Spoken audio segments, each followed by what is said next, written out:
চানাচুর মানে ছেলেবেলা, কলকাতা তার স্মৃতি, মুখরোচক আর কলকাতা মুখরোচক। ভালো খান, সুস্থ থাকুন। ঘাটালেও হসপিটালে মারা গেছে, ওই ডেথ সার্টিফিকেট দেয়নি, তার জন্য আমাকে মাসে 7,000 টাকা করে কিস্তি দিতে হয়। মেলেনি স্বামীর ডেথ সার্টিফিকেট, ঋণের বোঝায় জিনিসপত্র বিক্রি, রিতার পাশে থাকার আশ্বাস অভিনেতা সাংসদ দেবের। ঘাটালের এক কৃষক পরিবারের কঠিন পরিস্থিতির কথা সামনে আসতেই সাহায্যের হাত বাড়ানোর আশ্বাস দিলেন সাংসদ তথা অভিনেতা দেব। সান বাংলার লাখ টাকার লক্ষ্মী লাভ অনুষ্ঠানের প্রতিযোগী হয়ে এসেছিলেন ঘাটালের বাসিন্দা রীতা আরি। স্বামীকে হারানোর পর 2 সন্তানকে নিয়ে এখন কার্যত একাই সংসারের দায়িত্ব সামলাচ্ছেন তিনি। জানা গিয়েছে গত মার্চ মাসে বিষ খেয়ে আত্মহত্যা করেন রীতার স্বামী।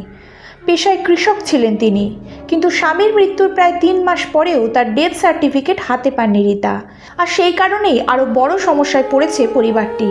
স্বামীর মৃত্যুর শংসাপত্র জমা দিলে যে ঋণ মুকুব হওয়ার কথা, সেই নথি না থাকায় এখনও ঋণের টাকা শোধ করতে হচ্ছে তাকে। সংসারের মূল উপার্জন বন্ধ হয়ে যাওয়ায় সেই ঋণের টাকা দিতে বাধ্য হয়ে বাড়ির জিনিসপত্র পর্যন্ত বিক্রি করতে হয়েছে রীতাকে। এর মধ্যেই এক সন্তান দুর্ঘটনায় আহত হয়েছেন। সব মিলিয়ে কার্যত দিশেহারা পরিবারটি। রীতার এই পরিস্থিতির কথা জানতে পেরে অনুষ্ঠানের সঞ্চালিকা সুদীপ্তা চক্রবর্তী সোশ্যাল মিডিয়ায় ভিডিওটি শেয়ার করেন। রীতার স্বামীর মৃত্যুর শংসাপত্র পাওয়ার ক্ষেত্রে কেউ সাহায্য করতে পারলে এগিয়ে আসার আবেদন জানান তিনি। আর ঘাটালের সাংসদ অভিনেতা দেব এই পোস্ট নিজের সোশ্যাল মিডিয়ায় শেয়ার করে তিনি লেখেন, কাল দেখছি দিদি। দেবের এই আশ্বাসে এবার আশার আলো দেখছে রীতার পরিবার। তার উদ্যোগে দ্রুত সমস্যার সমাধান হয় কিনা এখন সেদিকেই তাকিয়ে সবাই।